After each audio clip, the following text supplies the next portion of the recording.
programa de las provincias también existe, va a ser un recuento de las, digamos, de las grabaciones anteriores, para que se vea cómo las cosas no han cambiado. Vamos a tener 4 o 5 programas que por las fechas y las vacaciones se alejan a la realidad.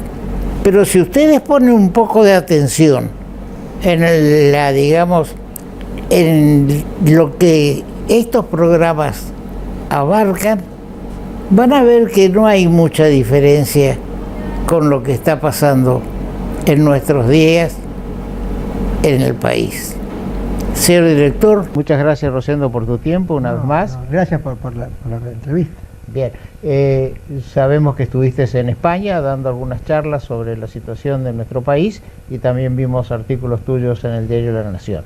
¿Cuál es tu impresión a 48 horas de esta reunión que terminó en Santa Rosa de la Pampa sobre la situación nacional, política y económica? Bueno, como hemos conversado algunas otras veces con vos, acá hay que tener un marco de referencia, y es que esta es la crisis más grave de la historia argentina. Y esto no es una frase grandilocuente en un lugar común. 4 años seguidos de recesión nunca tuvo la República Argentina. Caída de la actividad económica del 15% con el primer trimestre nunca tuvimos ni en los años 30. 25% de tasas de empleo es el récord de la historia. 50% de la población bajo el nivel de pobreza y 10% de la población con insuficiencia alimentaria. Es un hecho inédito en la Argentina. Venimos de la elección el 14 de octubre, que fue la mínima participación positiva del año 1912, que tenemos elecciones obligatorias, y un descrédito de la dirigencia política que no tiene precedentes. En este contexto, yo diría que, ¿cuál es la situación? La administración Duhalde todavía no ha cumplido 5 meses y está demostrando muchas limitaciones para encauzar la crisis económico-social. El mismo presidente Duhalde lo dijo públicamente el domingo, dijo: el poder se ha diluido, soy un presidente que tiene muy pocas herramientas porque no he sido electo por el voto popular, sino que he sido electo por el Congreso. En este contexto, ¿qué significa la reunión de La Pampa? Yo creo que lo que significa un capítulo más de una crisis.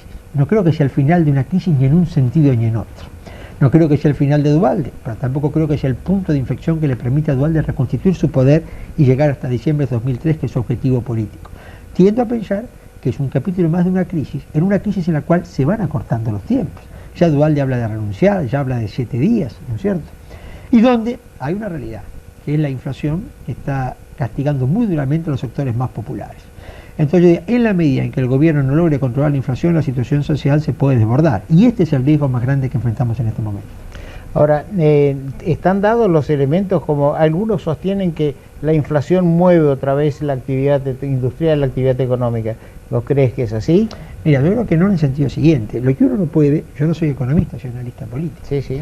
Pero uno lo que no puede analizar es la inflación aislada del resto de las cuestiones, como no podía analizar la devaluación aislada del resto de las cuestiones. Normalmente, cuando un país devalúa más del 200%, casi el 300% como ha devaluado la Argentina, las exportaciones crecen. Sin embargo, el primer trimestre cayeron. Y lo mismo te puede decir con la inflación. Un poco de inflación puede reactivar si tengo un sistema financiero que funcione, si el país tiene crédito externo, si el país, si la economía está creciendo. Entonces, sí, un poco de inflación a lo mejor me reactiva. Pero si tengo sin sistema financiero y sin crédito interno, sin crédito externo por el default, con la cadena de pagos quebrada, la inflación no nos va a reactivar la economía, por lo contrario nos puede llevar a una hiperinflación. ¿Por qué? Porque lo que hay que analizar es que un poco de inflación en este contexto puede llevar a la hiperinflación. A lo mejor en otro contexto, si funcionara el resto, a lo mejor sí esto podría darme una mayor actividad económica. Ahora, como analista político ya, un adelantamiento de las elecciones puede ser algo positivo en estos momentos. Mirá, o se está teniendo miedo y volvemos al esquema del gobierno militar, que las urnas están bien guardadas o que no es el momento propicio y ese momento no llega nunca? Mira, si vamos a una elección presidencial anticipada, no va a ser ni porque sea bueno, ni deseable, ni estratégicamente conveniente, ni porque es la decisión de nadie. Va a ser porque las circunstancias no lo imponen. Como pasaba también con los gobiernos militares. ¿Te acordás que sí. Entonces, ¿qué es lo que yo veo en este momento? Si esta administración no logra causar la crisis, no queda margen para que el Congreso siga designando presidentes provisionales. Entonces, no hay otra, si esta administración no tiene éxito, no hay forma de regenerar un liderazgo político sin pasar por el voto popular. Entonces, este me parece que es el punto. La elección presidencial va a ser una necesidad para generar un liderazgo político, porque sin liderazgo político no hay forma de causar la crisis económica que vive la Argentina. Ahora hay un proyecto de ley presentado por diputados que responden al menemismo, en el cual sostienen la modificación de la ley de acefalía para producir una elección en forma más o menos inmediata. La incógnita es si se llega a producir un retiro de Duhalde, ¿quién lleva al país hacia hasta las elecciones, ¿no? Bueno, yo diría que además hay un proyecto coincidente con esto, de la senadora Kirchner, presentado en el Senado, donde habla de modificar la ley de acefalía para que el Congreso nombre el presidente que en 90 días realiza la elección. Elección que la senadora Kirchner propone para todos los cargos nacionales, ejecutivos y legislativos. Entonces me da la impresión que hacia el proyecto de diputado Menem y hacia el proyecto de Kirchner, en realidad surgen de los dos extremos del arco ideológico, el peronismo en los dos proyectos. Me da la impresión que si esta administración no tiene éxito y Duhalde renuncia, no se va a mantener la actual ley de acefalía, sino que probablemente se modifique, como sucedió en diciembre, a los efectos de hacer una elección presidencial rápida. Insisto, ¿por qué? Porque no hay margen para que alguien gobierne un año y medio por el Congreso en esta crisis. Ahora, Kirchner está apurado por las elecciones porque las encuestas lo están dando, digamos, o la opinión pública, más que las encuestas, porque las encuestas no le dan bien. Hay un sector de la opinión pública que lo visualiza como candidato y él mismo se visualiza como candidato. Y a lo mejor el transcurso del tiempo lo puede hacer perder un poco de presencia. Lo mismo ocurre con Rodríguez A y con el mismo Menem, ¿no? Yo creo que acá, si vuelvo al punto, yo creo que si vamos a una elección anticipada no va a ser por la decisión de nadie, va a ser por el imperio de las circunstancias. Y va a ser porque no se controle la crisis económico-social. Si esta administración hubiera encauzado la crisis económico-social, nadie estaría hablando de elecciones anticipadas. Si hoy hablamos de elecciones anticipadas es porque no hemos resuelto lo económico-social y por lo contrario se va agravando con el transcurso del tiempo. ¿No hay un peligro de una gran masa de votos en blanco, votos anulados, un voto bronca, digamos, en estos momentos? Yo diría que vos, que sos un hombre además de un buen periodista, un político con experiencia, además de empresario, vos sabés que en política no hay certezas, ni nada es mecánico ni matemático. Entonces yo no trasladaría necesariamente, inevitablemente, lo que sucedió en una legislativa a fines del 2001 a lo que puede pasar una presidencial a fines del 2002 o principio del 2003. No sé por qué, en una crisis muy extrema, una elección presidencial, a lo mejor se reduce el voto bronca en lugar de aumentar. Esto es solo una conjetura. Lo que yo digo, riesgo siempre hay. Lo que digo es que no hay certezas de que esto necesariamente vaya a ser así. Ahora, eso sería, para el sistema sería malo porque podríamos volver a una situación como la que llevó a la presidencia a Ilia, ¿no es cierto?, con un gran porcentaje de votos en blanco. Está bien, yo por eso, puede pasar, pero también puede no pasar. Además, yo diría que el porcentaje de votos en blanco era básicamente un voto político, ¿no? Sí, incitado por el peronismo. Yo tengo una elección hoy tengo la conjetura o la hipótesis, me parece que una elección presidencial, una situación crítica ante figuras, por ejemplo, Carrillo y Reutemann, por poner dos nombres, me da la impresión que va a ser una elección donde es probable que se reduzca en lugar de aumentar el voto blanco. Lógicamente, paradójicamente, si fuera una elección legislativa, yo creo que el llamado voto blanco aumentaría. Ahora, ¿cómo van a instrumentar una caída de los mandatos de los legisladores nacionales, diputados y senadores, que no terminan dentro de 2 años? Mira, ¿va a haber que modificar la Constitución? Yo digo lo siguiente, yo no sé, yo no digo que sea necesario elegir el Congreso, yo lo que creo que va a ser necesario elegir es presidente y vice. No creo que sea inevitable y necesario elegir el Congreso, lo darán las circunstancias. Sí, citaría como un antecedente el proyecto de la senadora Kirchner. Claro. Como un antecedente de esto, ¿no? No digo ni que sea necesario ni inevitable. La senadora Kirchner plantea, sí, la elección de todos los cargos nacionales, ¿no? No tengo presente en este momento si la elección de los cargos nacionales en el proyecto de la senadora Kirchner implica reducción de los mandatos. De cualquier manera, yo creo que la reducción de los mandatos, si hay consenso entre los legisladores, podría hacerse por ley, si hay consenso. Lo que no veo cómo se arme es si no hay una ley o un consenso. Un consenso. Ahora, de todas maneras, hay en la mitad de la Cámara de Diputados, se renueva el próximo año y 1/3 del Senado, así que más o menos ahí se podría dar la situación esa de... Yo me parece que, bueno, yo no recuerdo en este momento si hay una fecha perentoria para elegir los legisladores nacionales, pero tengo la impresión de que podría adelantarse la elección de legisladores nacionales para hacerla junto con el presidente, y no creo que para esto haya un problema sustancial. Claro. Lo que sí no podría darse en el caso de las provincias, porque ahí habría que modificar constituciones provinciales. Y además yo creo que hay una decisión política, ¿no?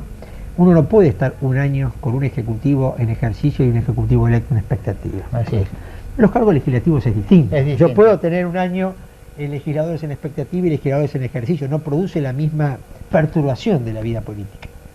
¿Sos optimista en que las declaraciones de Brinsone de que están respaldando al presidente en el sentido que respaldan las instituciones y que únicamente el ejército podría salir a reforzar una situación de seguridad, ha pedido el presidente, pero que no hay ruido de sables en este momento? Absolutamente. Mira, esta es la crisis más grave de la historia argentina y por primera vez los militares no son protagonistas de la política.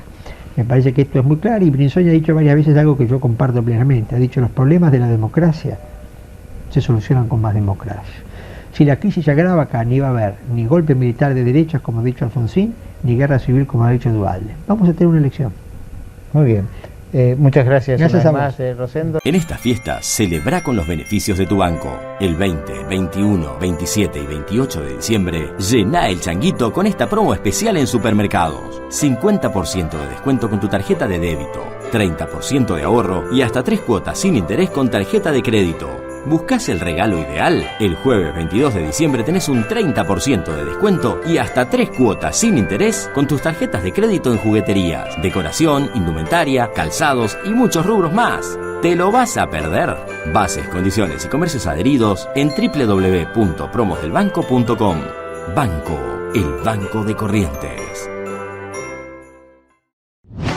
Por primera vez, la ciudad tendrá 7 meses de playa para que puedas disfrutarlas al máximo. Las 5 playas públicas, Arasatí 1 y 2, Islas Malvinas 1 y 2 y Molina Punta estarán habilitadas desde octubre hasta abril. Te esperamos todos los días, de 8 a 20 horas, con múltiples actividades y todos los servicios que necesitas. Municipalidad de la Ciudad de Corrientes, latiendo juntos. Estamos en el Colegio de Magistrados y Funcionarios del Poder Judicial de Corrientes con el presidente, el doctor Carlos Benítez Meade. Gracias por su tiempo, doctor. ¿Usted es camarista? Soy juez de Cámara de Apelaciones en lo civil y comercial, con acuerdo del Senado desde mayo de 1994. Es decir, que usted es lo que podemos llamar un juez de la Constitución, en contra de lo que algunos sostienen, que los jueces en comisión, vencido un determinado tiempo, ya no son jueces de la Constitución, ¿no? Sí, soy un juez designado con acuerdo del Senado, exactamente. Bien, ¿y acá al frente del colegio cuánto tiempo lleva? Estoy desde el 7 de diciembre del año pasado, doctor Gunigi. Bien. El colegio tuvo una reunión especial días pasados en la ciudad de Curuzucuatiá, que resolvieron en cuanto a este problema que se está creando o está creado en Corrientes con los jueces en comisión. Bueno, ante todo, los puntos de la reunión ordinaria de la comisión directiva eran ajenos al tema central que llamaba la atención pública en ese momento, porque nosotros no pudimos prever los hechos. De todos modos, yo, a pedido mío, el Consejo Directivo trató el problema y se ratificó las líneas directrices de nuestra política institucional, que básicamente consiste en lo siguiente. Nosotros dijimos en febrero de este año que el Poder Ejecutivo podía designar jueces en comisión. Nos basábamos para ello en la doctrina de la Corte. La última doctrina se remonta al último pronunciamiento, se remonta a la década del 90 con la sola disidencia del doctor Belucio, pero viene desde 1916 una interpretación de Joaquín B. González del ex inciso 22 del artículo 86 de la Constitución Nacional, que hoy es artículo 99, inciso 19. En una palabra, interpretamos que el Poder Ejecutivo, en base a ese criterio doctrinario y jurisprudencial, que el Poder Ejecutivo podía designar los jueces en comisión. En eso tenemos la tranquilidad que no obstruimos mientras el desempeño de los demás, de los poderes, fuese conforme al orden jurídico, no obstruimos la marcha de las cosas y facilitamos. Pero, si bien eso por un lado es así, fuimos terminantes en que esta era una salida con peligro de abusos y que necesariamente los magistrados que tenían designación precaria fenecía su función a los 60 días de iniciado el periodo de sesiones ordinarias. Esto es, el 1 de julio a las 0 horas se operaba ipso facto el cese de sus funciones. Eso no ha ocurrido acá en Corrientes porque continúan todavía, incluso miembros del Superior Tribunal continúan en funciones. Bueno, me parece una interpretación equivocada y absolutamente. En primer lugar, el texto de la Constitución es meridianamente claro.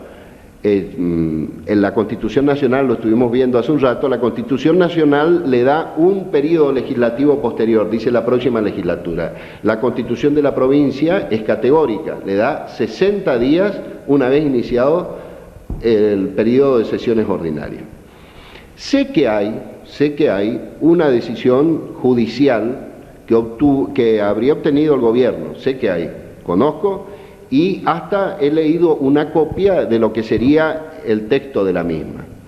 Pero me parece, también tengo conocimiento que la misma fue modificada por el propio juez, que el texto original de la cautelar fue modificado posteriormente. ¿En qué sentido, doctor? Se le permitió al Poder Ejecutivo que continuase con el proceso de selección de los jueces y que remitiese los pliegos al Senado, porque el texto original le prohibía también esta segunda acción. Entonces, por un lado fue objeto de aclaratoria, por el otro lado tengo conocimiento de que por lo menos sufrió 2 embates recursivos, por parte de una senadora provincial, la doctora Rodríguez de Salazán, y por parte del Colegio de Abogados. Así las cosas, no sé si pero en primer lugar, una resolución judicial no es un hecho notorio. Ahora, ¿esa resolución judicial en qué consistía, Ley? Básicamente, la resolución judicial consistía en prohibir, mandaba que continuasen sus funciones los jueces designados en comisión hasta que se dictase resolución sobre el fondo de la cuestión en la acción de inconstitucionalidad promovida por el Ejecutivo. ¿Había un plazo para designar para resolver el fondo de la cuestión? Y mire, un juicio ordinario de inconstitucionalidad, si bien puede ser de puro derecho, con todas las instancias, duraría muchísimo. Pero más allá de ello, yo lo que quiero, doctor, es insistir en el siguiente aspecto. Una resolución judicial no es un hecho notorio y el único modo de comunicarse adecuadamente es notificándolo a las partes por cédula. Entonces, esa resolución no puede obligar a todos los jueces de la provincia que no pueden conocer su contenido y alcance. Por lo tanto, el criterio de nuestro colegio es que hay que atenerse a la letra meridianamente clara de la Constitución provincial que establece el plazo de los 60 días. No sé si... No, está claro. En una palabra, nosotros creemos que el Poder Ejecutivo pudo designarlo en comisión, pero que fatalmente, ese fue el término por otra parte que usó el Poder Ejecutivo, al designar a los funcionarios en comisión, entre otros, yo vi el decreto de designación del doctor Buenaventura Duarte, dice el plazo fatal del artículo 142. El propio Poder Ejecutivo admitió al designar a los funcionarios en comisión y a los magistrados en comisión que el plazo era perentorio. Entonces, yo no veo cómo puede pretenderse, mediante una resolución judicial que no se conoce, oficialmente no está difundida, no conocemos el alcance, las modificaciones que sufrió y si hubo embates recursivos, si se concedieron y con qué efecto se concedieron, no podemos en base a esa resolución seguir rigiendo los destinos del Poder Judicial de la provincia. Un juez de primera instancia no puede cambiar la conformación institucional sin que nosotros conozcamos por qué lo hizo. En ese sentido, me parece que debemos atenernos al texto del artículo 142 de la Constitución de la provincia, que es muy, muy claro y que no hay margen de interpretación. Sí, doctor, el Poder Ejecutivo pretende que se declare inconstitucional el artículo 142. pero sin embargo ha elevado toda su propuesta de acuerdo al artículo 142. ¿Es así? Sí, así es. El gobierno de la provincia, por un lado, ha apelado a la designación de los magistrados en comisión y por otra parte pretende que el artículo 142, en cuanto fija 60 días, sería inconstitucional. Es lo que tengo entendido, porque les reitero, tampoco conozco, doctor, solo conozco la resolución dictada al principio, la cautelar decretada por el doctor Alarcón, pero no conozco las posteriores modificaciones que sufrió, etcétera. Sí, el artículo 5 de la Constitución Nacional establece que se garantiza la autonomía provinciales, siempre que esté, entre otras cosas, garantizada la administración de justicia. ¿Ustedes en el colegio interpretan que, como están las cosas, está garantizada la administración de justicia? Bueno, yo creo que hay inconvenientes en la cabeza del poder que pueden perfectamente obtener remedio por la vía recursiva normal. Esta medida está cuestionada y pueden remediarse perfectamente por la vía recursiva, y la administración de justicia está prestándose normalmente en el resto de la provincia, y ese error puede enmendarse por las vías judiciales ordinarias. Las vías judiciales ordinarias significaría que si falta algún juez, ya sea en el Superior Tribunal, en una Cámara o en primera instancia, hay unas disposiciones de subrogación, ¿no? Claro, eso por una parte, la resolución del doctor Alarcón, cuyo alcance último no conozco, solo conozco a medias, puede enmendarse y puede corregirse por vía de los recursos.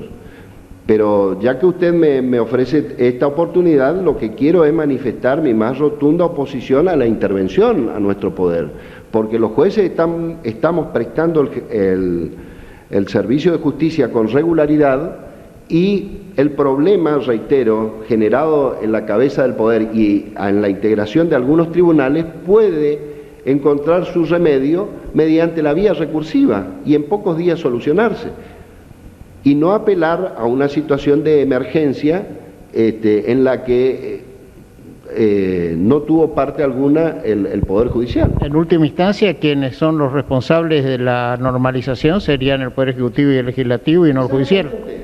Exactamente, los demás poderes políticos, esto es el Poder Ejecutivo y el Poder, la Cámara Alta del Poder Legislativo, no han concurrido, o ambas voluntades no han concurrido a la designación de los jueces, y no se ha podido cubrir todas las numerosas vacantes que dejó la intervención federal. Se cubrió en parte, eso es preciso reconocerlo, pero me parece que el hecho de que no se puedan cubrir las restantes, creo que hay 20 y tantos cargos a cubrir, entre funcionarios del Ministerio Público y magistrados judiciales, perfectamente puede cubrirse, mientras tanto, por la vía de la subrogación o por las vías normales, ordinarias correspondientes. Sí, doctor, hay dos jueces que tienen acuerdo, fueron propuestos por el Poder Ejecutivo, tienen acuerdo y no se les ha dado posesión. ¿Quién debe darle posesión del cargo a esos jueces?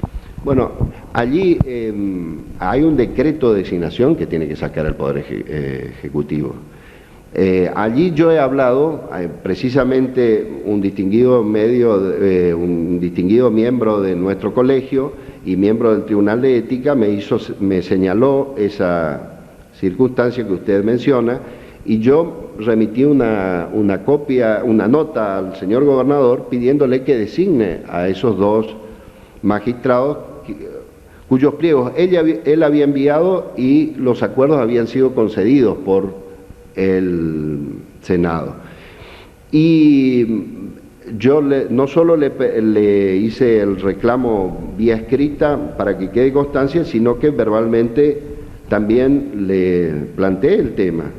Y él aduce que el presidente Mosca, durante la época del doctor Menem, él dice que no obstante que se haya cumplido la remisión del pliego y se haya cumplido con el acuerdo, la potestad discrecional del Ejecutivo alcanza hasta la emisión del decreto final de designación. Qué fea expresión la parte discrecional, ¿no es cierto? Porque sí, dejar toda la discreción del Poder Ejecutivo, pero bueno, eso es mi opinión personal, ¿no? Sí, yo creo que es necesario que todos los poderes políticos tengan alguna discrecionalidad, pero también es necesario reconocer que hay una tendencia hacia un control de razonabilidad. Y si yo remití un pliego y la Cámara Alta prestó su concurso, prestó su acuerdo, me parece de toda lógica que debería darlo, al menos debería dar razón. ¿Por qué no lo designo? Yo si apareciera una razón grave, que yo no digo que exista para estas dos personas, pero para el caso de que así fuese, me parece que el precedente Mosca es porque parece que el pliego del doctor Mosca, que era diputado por el Partido Radical, fue remitido por el doctor Menem, el Senado le dio el acuerdo y no obstante nunca lo designó, ¿no? Y él hizo algún reclamo y la Corte dijo que seguía siendo facultad discrecional, alguna cosa así.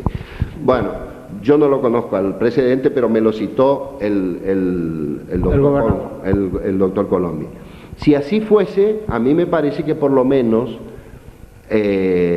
como usted dijo, la discrecionalidad es necesaria para el desarrollo y el desenvolvimiento de los poderes políticos, pero que la misma tiene que tener un coto y un control de razonabilidad, y deberíamos conocer al menos los fundamentos de por qué no se los pone en funciones, por qué no se los designa, si ya se cumplió con todas las etapas previas. Hubo una reunión el día lunes en horas de la tarde con el doctor Fleitas, viceministro de Justicia del Colegio de Abogados de la Federación Argentina, representante de la Federación Argentina de Colegios de Abogados, eso me consta personalmente, donde se iban a plantear la situación actual.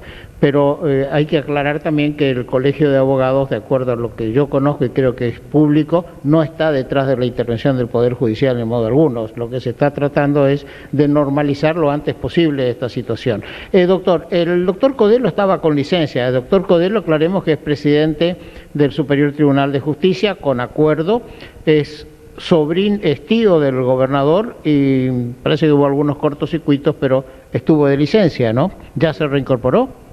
Sí, entiendo que hoy se reincorporó y está en ejercicio de la presidencia del Superior Tribunal. Eso concurre más o coadyuva a la conclusión que llegamos antes de que la prestación de justicia es normal. Está con algunos inconvenientes la integración de la cabeza del poder, que se puede remediar por la vía recursiva, impugnando la decisión aparentemente de este juez de primera instancia, y mientras tanto se cumple la Constitución, la letra de la Constitución, que es clara.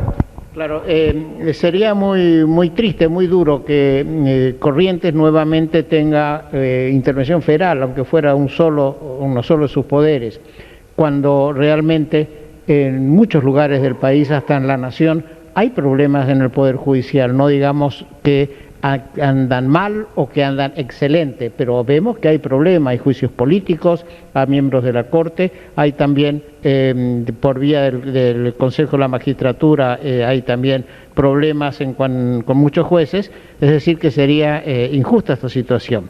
Quiero recordar, doctor, que el doctor Vélez, cuando fue ministro del Interior del gobierno de Carlos Menem, fue quien intervino para que la intervención federal, que en Corrientes había caído a los tres poderes, reponga al Poder Legislativo. Es decir, que descarto que el doctor Vélez no debe tener en este caso una idea intervencionista, y sabemos que es el que está llevando adelante todo el tema de la reestructuración judicial. Doctor, ¿alguna otra cosa que le parezca que puede esclarecer esta situación? No, llamar a los demás poderes políticos a la cordura, a la conciliación, al debate amplio y sobre todo que coadyuven a sobrellevar este obstáculo que se encuentra la vida institucional correntina, principalmente al Senado de la provincia, trabajando sobre los acuerdos. Y salvo que existiese alguna razón muy fundada, prestando acuerdo a los pliegos del Poder Ejecutivo, que los que están remitidos y están a consideración responden a un proceso de selección del Consejo de la Magistratura, en el que se trabajó con esmero, con la falencia y con los defectos que pueda tener toda obra humana, pero se trabajó con esmero, y creo que esa sería la solución para cubrir las vacantes. ¿No hay un problema de falta total de diálogo del Poder Ejecutivo con los senadores? Bueno, ahí es un ámbito, ese me parece un ámbito político al que yo no debo ingresar. Sí veo que me parece un hecho manifiesto, patente, que no existe fluidez y armonía en el funcionamiento de ambos poderes, y me parece que lo ideal sería que así fuese. No me gustaría ingresar en ese tema. Está bien, lo comprendo. Bien, muchas gracias por su tiempo, doctor, y con esto seguimos con nuestro programa. En esta fiesta, celebra con los beneficios de tu banco. El 20, 21, 27 y 28 de diciembre, llená el changuito con esta promo especial en supermercados. 50% de descuento con tu tarjeta de débito, 30% de ahorro y hasta 3 cuotas sin interés con tarjeta de crédito. ¿Buscás el regalo ideal? El jueves 22 de diciembre tenés un 30% de descuento y hasta 3 cuotas sin interés con tus tarjetas de crédito en jugueterías, decoración, indumentaria, calzados y muchos rubros más. ¿Te lo vas a perder? Bases, condiciones y comercios adheridos en www.promosdelbanco.com. Banco, el banco de Corrientes. Por primera vez, la ciudad tendrá 7 meses de playa para que puedas disfrutarlas al máximo. Las 5 playas públicas, Arasate 1 y 2, Islas Malvinas 1 y 2 y Molina Punta estarán habilitadas desde octubre hasta abril. Te esperamos todos los días, de 8 a 20 horas, con múltiples actividades y todos los servicios que necesitas. Municipalidad de la Ciudad de Corrientes, latiendo juntos. Nos llama la atención y censuramos es que el gobernador de la provincia estuvo en el acto inaugural protocolar acompañado de la ministra de Producción, pero después se retiraron. Yo creo de que está bien que el gobernador no pueda tener tiempo para escuchar estas cosas, pero la ministra de Producción de la provincia de Corrientes, o el secretario de Agricultura, o el secretario de Ganadería, deberían estar para aprender, porque las cosas que se han dicho en el día de hoy, en esta reunión, realmente son muy importantes y trascendentes. Bien, vamos a escuchar algunos de los conceptos del licenciado Juan José Llach, quien se refirió principalmente a aspectos de la política nacional. Vamos a ir con la nota entonces.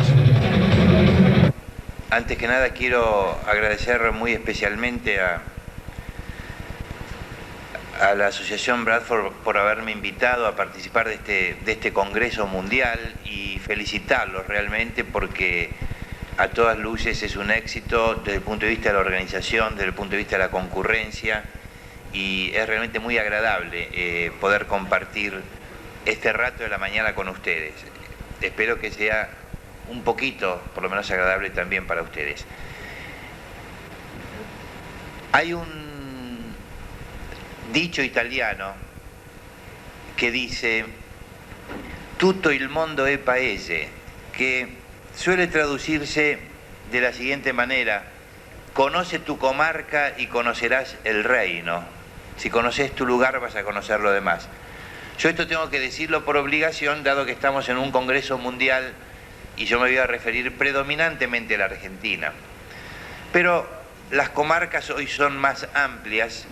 Entonces voy a hacer referencia también a la realidad del Mercosur, y creo que en más de un sentido hoy en día hablar de la Argentina es hablar del Mercosur y es hablar de una nueva realidad sudamericana que tiene luces y también tiene algunas sombras, y entonces el análisis se va a salir un poquito de la Argentina y se va a extender al Mercosur.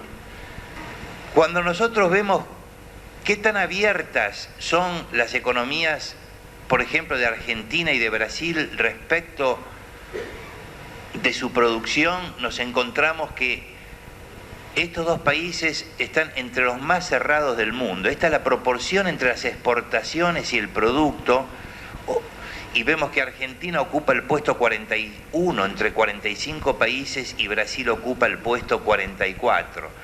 Hoy ha cambiado un poco esto como consecuencia de la devaluación, evidentemente, pero esta es una foto, es algo muy transitorio, mientras los números que estamos dando son de mucho más largo plazo. O sea, nuestras economías se han caracterizado por ser economías que no han logrado insertarse desde el punto de vista exportador en la economía mundial. Si uno ve los números más recientes, va a ver que realmente el desempeño de Argentina y Brasil ha sido relativamente similar. Un poco mejor la Argentina en el periodo 90 al 98 en materia de exportaciones, creciendo un poco más, muy parecido en el periodo 98-2002. Fíjense algo muy importante, todos sabemos en el 99, a principios del 99, la devaluación del real, y sin embargo vemos que en el periodo de la devaluación las exportaciones de Brasil últimamente están mejorando un poco, pero no han tenido una gran explosión como consecuencia de la devaluación. Es decir, exportar es algo mucho más complejo que devaluar, que se hace de manera muy sencilla. Así como hay una relación fuerte entre cuánto comercia un país, cómo está integrado al mundo y cómo le va económicamente, hay que entender, y sobre todo en estos momentos, donde hay críticas, a mi juicio, un poco abstractas, demasiado generales a el modelo de los 90, que para exportar hay que importar. O sea, no hay ningún país que haya sido exitoso desde el punto de vista de exportación y que simultáneamente no haya aumentado fuertemente sus importaciones. La elasticidad, o sea, la relación entre importaciones y exportaciones es cercana a 1, 0,9, 1,07, es decir, crecen en general a la misma velocidad y no puede crecer la exportación si no crece la importación.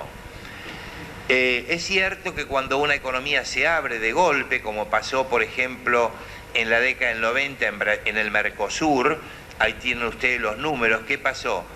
Como habían estado cerradas esas economías durante mucho tiempo, hubo una especie de explosión importadora, y así es como en esa década la relación entre el crecimiento de importaciones y el crecimiento de exportaciones fue cercano a 2, tanto en Brasil como en Uruguay y como en la Argentina. Yo he puesto también Polonia porque es otro caso de una economía que había estado absolutamente cerrada durante 40 años y de golpe se abrió. Y esto crea indudablemente un problema económico y también un problema político, porque digamos, genera problemas de competitividad en muchos sectores de la economía, que son en parte los que explican por qué termina mal, tan mal la década del 90 en la Argentina. Yo creo que en general a nuestros países le ha faltado una estrategia clara, y es la gran pregunta que nosotros tenemos en este momento: ¿cuál va a ser la estrategia de crecimiento de Argentina, la estrategia de crecimiento del Mercosur? Tuvimos un largo periodo de economía muy cerrada que acabamos de ver, tuvimos 10 años de apertura económica, esos 10 años tuvieron evidentemente efectos positivos y también tuvieron costos, y se abre ahora la instancia de lo que sería un nuevo modelo, pero que todavía no sabemos claramente lo que es, o sea, está faltando una estrategia de crecimiento y de inserción en el mundo.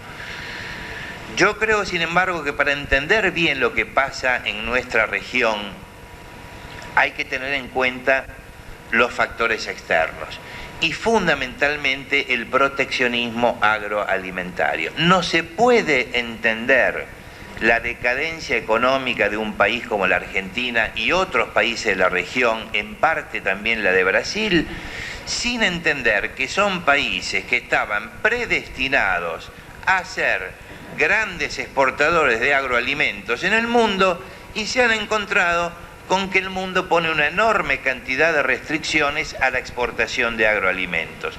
Entonces hay que tener, a mi juicio, una visión equilibrada, no dejarse, digamos, dominar por el masoquismo, en el sentido de pensar que todo es una responsabilidad propia, y ver que están los dos factores. No es casual, en el caso particular de la Argentina, no es casual que la decadencia económica empieza precisamente cuando la Argentina pierde su gran socio comercial, que era Inglaterra y en gran medida Europa. Cuando Estados Unidos pasa a ser la potencia mundial dominante, y Estados Unidos es un país que compite con la Argentina, no que es complementario como eran Inglaterra y Europa. Vamos entonces ahora a pasar a un análisis más actual y hacer una referencia al estado de la economía argentina y de cuáles son las perspectivas por delante. Después de una profunda crisis que indudablemente es la peor que ha tenido la Argentina en su historia contemporánea, nos encontramos hoy con un cuadro de situación donde se ha iniciado un proceso de recuperación. Hay también un aumento de las exportaciones. Ahora, cuidado, ese aumento de las exportaciones principalmente es por mejoras en los precios, no por mejoras en las cantidades. Estoy contentísimo, como todos ustedes, con los mejores precios nuestros, pero sepamos que desde el punto de vista de cantidades exportadas no estamos mejorando mucho. Algo todavía más importante es que después de una tremenda caída superior al 60%, las importaciones están gradualmente empezando a recuperarse, y sobre todo las importaciones de bienes de capital, que son tan importantes para la modernización tecnológica de todos los sectores, están muy despacito empezando a recuperarse. El consumo viene más rezagado, es decir, se está recuperando muy lentamente, y esto tiene que ver, debemos decirlo, con la gran redistribución de ingresos que se ha producido en la Argentina como consecuencia de la devaluación, la tremenda caída de los salarios reales, el aumento del desempleo y de los niveles de pobreza e indigencia, que en los tres casos, desempleo, pobreza e indigencia, nos encontramos en niveles récord. Estamos observando una estabilización descendente del tipo de cambio. Por todos estos episodios que han ocurrido en los últimos días, vemos que es un tema, digamos, que despierta muchas pasiones. Realmente yo creo que en la medida que Argentina, lo mismo que está pasando en Brasil, tienden a estabilizarse, va a haber una tendencia a la apreciación cambiaria.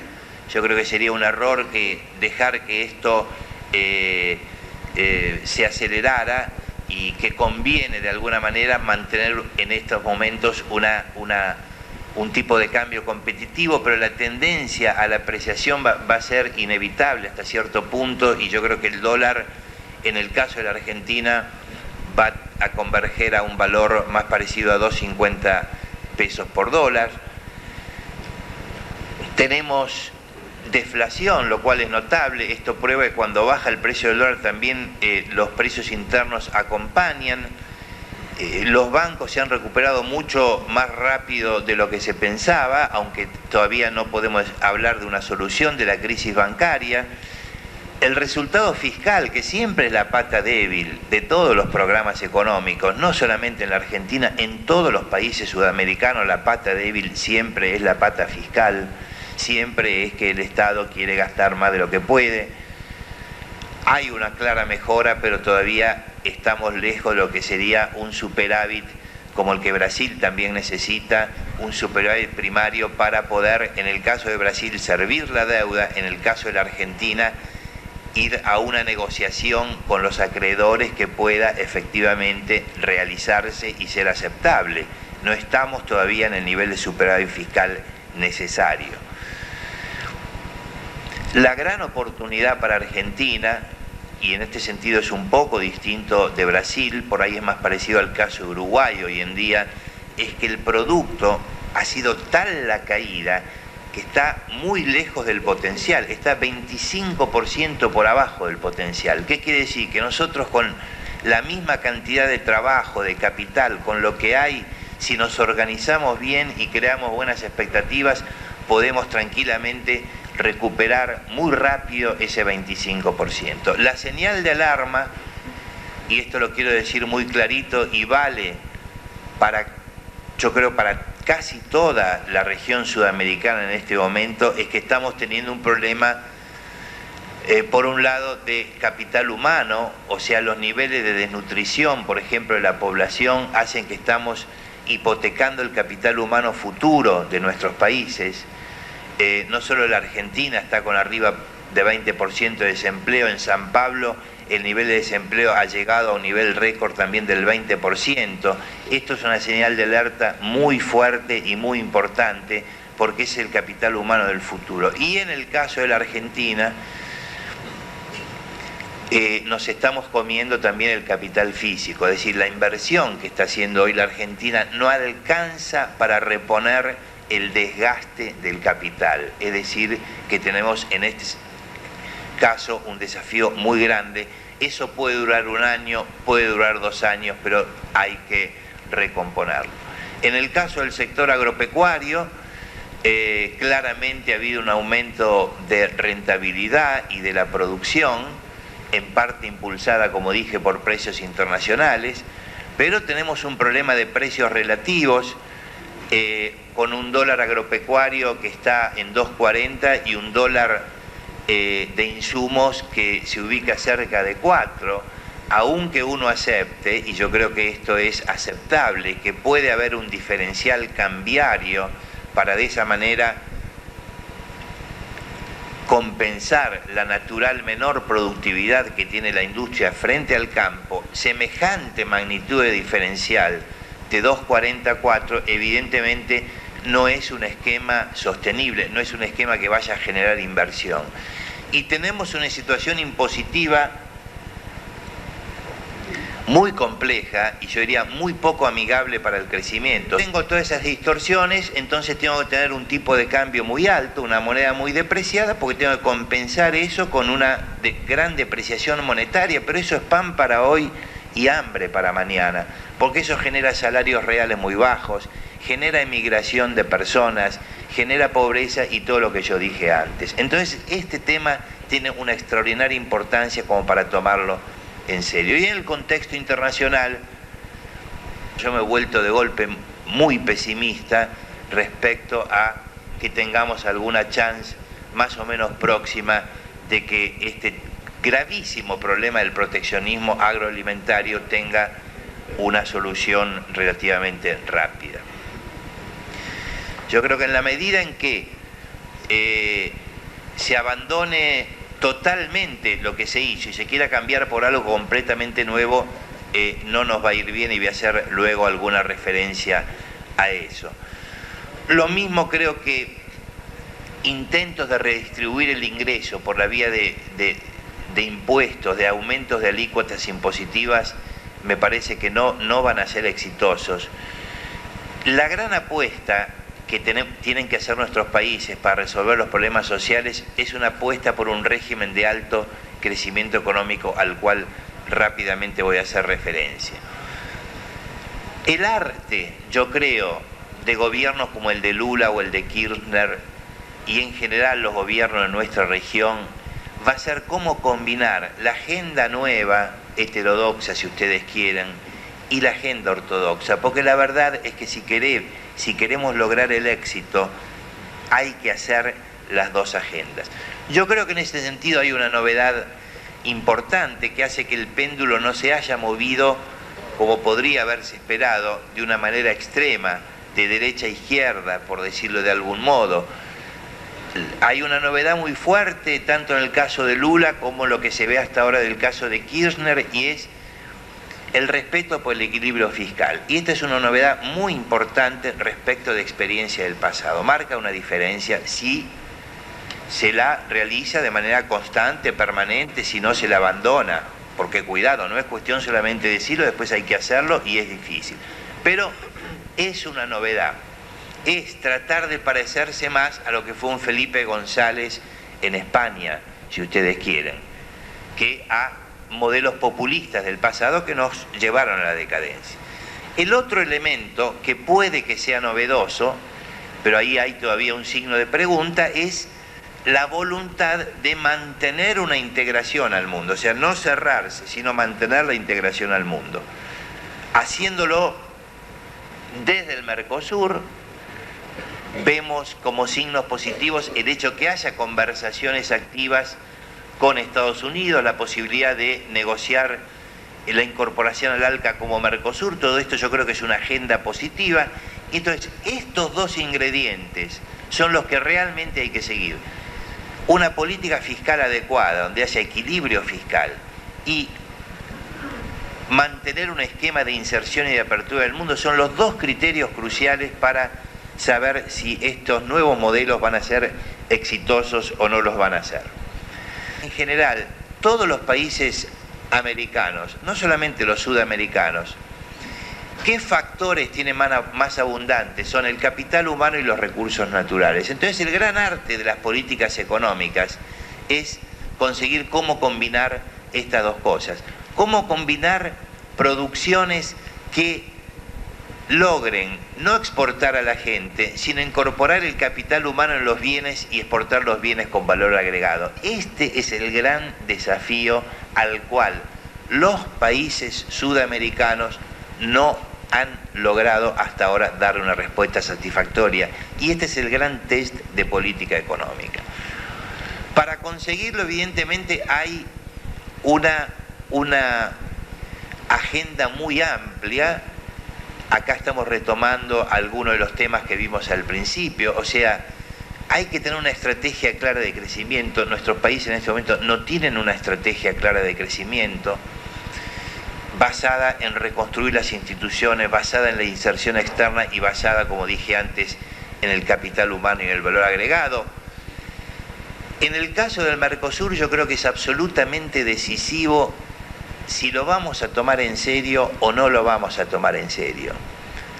El Mercosur, sin coordinación de políticas macroeconómicas, no va a poder funcionar. Entonces, si realmente está la vocación de, como Mercosur, insertarse en el mundo, tenemos que decidirnos de una buena vez a coordinar políticas macroeconómicas y a llegar como objetivo de mediano plazo a una moneda común.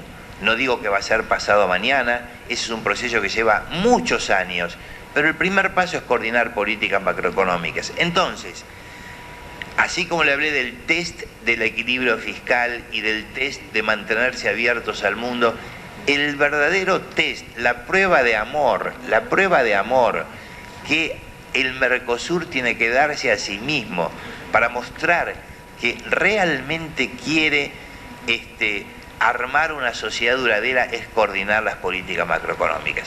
Entonces, y todo el mundo va a creer más en el Mercosur en la medida que este objetivo se consiga. Y por último, ya en el marco de la tarjeta amarilla, y antes de que llegue la colorada, voy a muy brevemente decir algo acerca de las perspectivas futuras.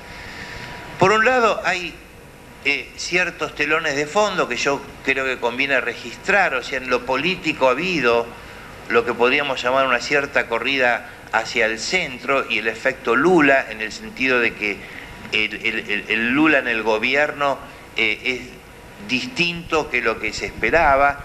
Es una persona que, como dije antes, ha encarado su gobierno con estas características que acabo de mencionar. Incluso el otro día él ha explicado las razones por las cuales no es que él haya cambiado, sino que cambian las circunstancias. Este es un dato, yo creo, muy positivo.